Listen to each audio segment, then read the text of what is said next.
রাজপথ আমার খেলার মাঠ, স্লোগান আমার মনের খোরাক, জেলখানা আমার রাজনৈতিক পাঠশালার জায়গা, বিশ্রামের জায়গা। তো স্লোগান হচ্ছে আমার মনের খোরাক। আপনি যদি আমার মনের থেকে খোরাক নিয়ে যান তাহলে আমি হয়তো বাঁচবো না, দম বন্ধ হয়ে মারা যাব। স্লোগানটা হচ্ছে হৃদয় থেকে আসে। আমাকে যদি আপনি বলেন যে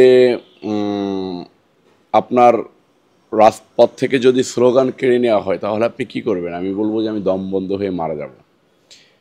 একটা সময় আমি আমার পার্টির চেয়ারম্যান সাহেবকে বলেছিলাম, কোনো এক নেতা আমাকে স্লোগান দেওয়ার জন্য নিষেধ করেছিল বা হাইলাইটস যাতে না হয় সে কারণে আমি তাদের আন্ডার থেকে রাজনীতি করতাম। তারা আমার স্লোগানকে বন্ধ করে দিতে চেয়েছিল, আমি সেখানে তাদের বিরুদ্ধে বিদ্রোহ করেছিলাম।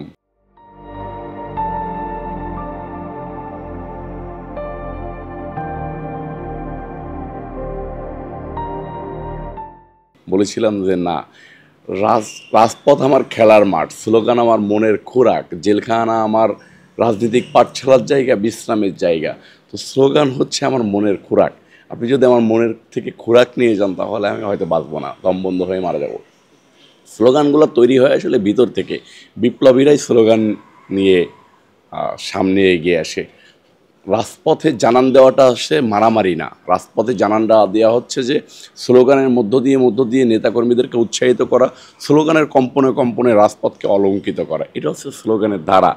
আমি সেটার ধারাবাহিকতায় বিভিন্ন সময় বিভিন্ন স্লোগান দিয়ে থাকি, প্রেক্ষাপট অনুসারে স্লোগান দিয়ে থাকি। আমায় অঙ্গভঙ্গিতে স্লোগান দিয়ে হচ্ছে যে আমার দরকার হচ্ছে যে প্রোগ্রামটাকে সফল করা, সাকসেস করা।